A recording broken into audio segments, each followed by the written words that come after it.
You know, I've been waiting to make this video ever since July of 2024. When part 1 came out, I was so hyped to make this list, but of course I had to wait for fucking ages for the rest of the parts to come out. And now that season 6 is finally done, it's time to rank all of these seasons. Now, I'm just gonna say it bluntly, I really don't care if you agree. That's pretty much that. And I am fully aware of how cringe this show can be, but I still don't care. I still find it amazing. And with that, let's just get into the worst one.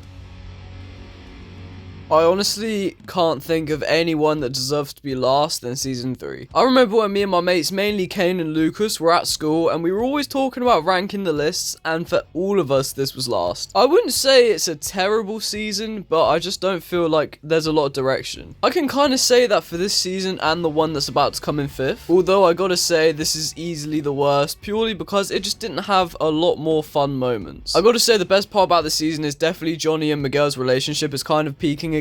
You know, Miguel becoming disabled after the school fight, so Johnny kind of has to teach him to get back up on his feet, quite literally. That's quite a nice dynamic, and I really like seeing how that plays out. You've also got the finale, which I got to admit is pretty decent, although it kind of feels like a worse version of season 2's final battle. So yeah, there are a lot of cool moments. I also really do like Johnny in this season. He's got to be my favorite character. I like that Kreese is actually a villain by himself. In season 2, you couldn't really tell if he was kind of a villain, but now he's full-on villain, so I like that. One thing I would say they kind of go a bit too far with is how much of arseholes. I don't know if that makes any sense, but you know what I mean. All of the bullies are ramped up to be completely insane, and it does get a little bit unbelievable, but that's fine. So it is in last place, but it does have some good moments. I just feel whenever I'm rewatching the show, this is always the one I'm like, I gotta watch this again. Still a solid season. I'd give it a 6 out of 10.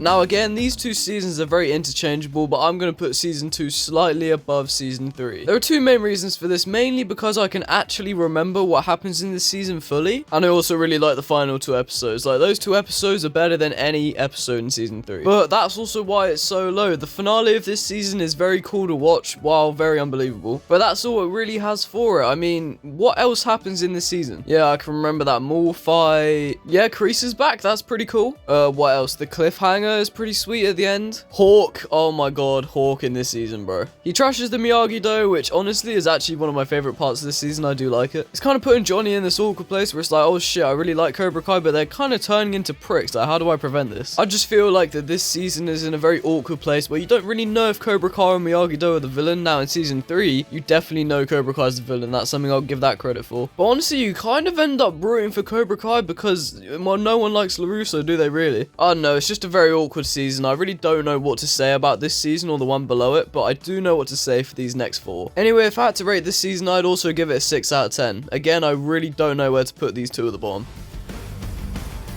Season 5, it was kind of hard to rate this one because I really did like it, but there's another season that kind of overshadowed it after I finished watching it. Let's just get into the best thing. I think Silver is a way better main villain than Kreese was. Like, he is truly insane. You know, in the Karate Kid Part 3, I really didn't like him, but in this movie, he's awesome. He's just way more threatening. He has shit ton of money, so he can basically do whatever he wants without getting in trouble. And overall, he's just a better villain than Kreese. But yeah, another thing I really like about this season is how they kind of introduce the Saikai Taikai as kind of like the final tournament of the season. Oh, that is not what ends up happening though, because we get possibly one of my favorite episodes in the whole show. The finale is crazy good, and it honestly could be written off as the final of the whole entire show, but I'm glad they didn't do that because season 6 was banging and kind of had a better resolution. But I gotta say, the main reason I rated this lower than season 6 is because the beginning is kind of sluggish. So for the beginning part of the season, where season 4 left off, Miyagi-Do and also Eagle Fang just don't exist at the moment. So for the first couple episodes, it's mainly just Miguel in Mexico, which is interesting, but it doesn't really do a lot. Okay, well, it kind of does, you know, it gives Miguel a bit of his backstory about his dad, but still. So yeah, you also go into Amanda not really trusting Daniel about what's going on, so you got him kind of rattled at the beginning of the season, which is pretty cool, I gotta admit, but then it's immediately resolved, so it is satisfying, but then it just ends. But overall, I really like this season. It's a very solid season of Cobra Kai, highly rewatchable, so I gotta give it a 7 out of 10. Season 4, you know what, I needed this after I was a bit unsure about season 2 and 3. This is kind of like a return to form where we have the tournament back, so you know, there's actually a goal that we're working towards at the end of the season. And that's good, that's something that season 2 and 3 were definitely missing. Now then, let's get into my easily favorite part of this season, Silver's introduction. He's got to be one of my favorite characters, man. Like, the way he's introduced, nice, calm, rich guy, and then he slowly becomes more and more insane, it's just awesome. I also like Johnny and Daniel working together. While it doesn't really last for that long, it's still cool to see. And I think the tournament is handled awesome. Well, I mean, I say that I really enjoy watching the tournament, but I really don't like that Cobra Kai actually win. It's only annoying because next season they're just not really in karate at the beginning of it. But yeah, I don't really have a lot else to say about the season. It introduces some good characters like Kenny and Devon. It has a good plot, good pacing, and is overall a good season, so I'm going to give it a 7.5 out of 10.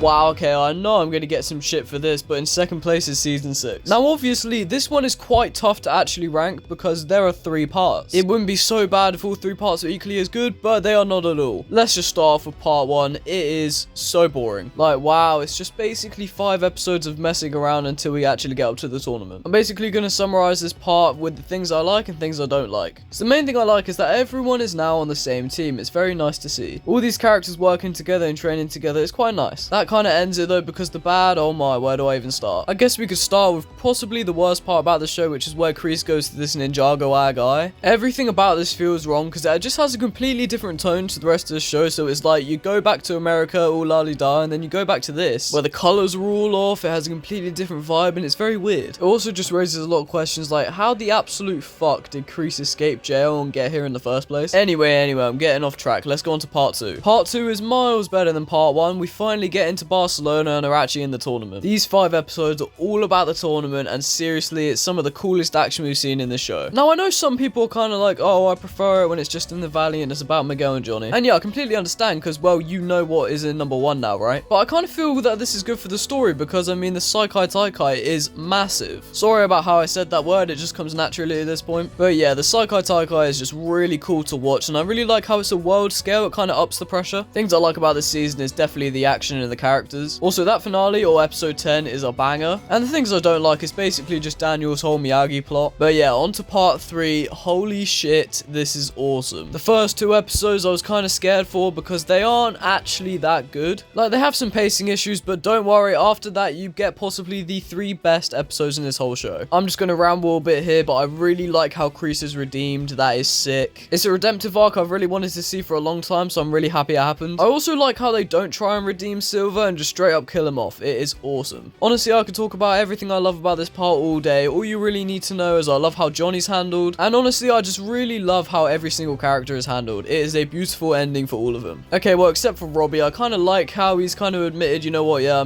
I don't really need to win a tournament. What I don't like about Robbie is how he was taken out with that knee thing. As someone who has knee injuries, that just really hurt my soul. But yeah, because part 2 was pretty decent and part 3 was sick, that is the reason this is in second place. I can see why some would disagree with this, but I'm gonna give season 6 an 8 out of 10.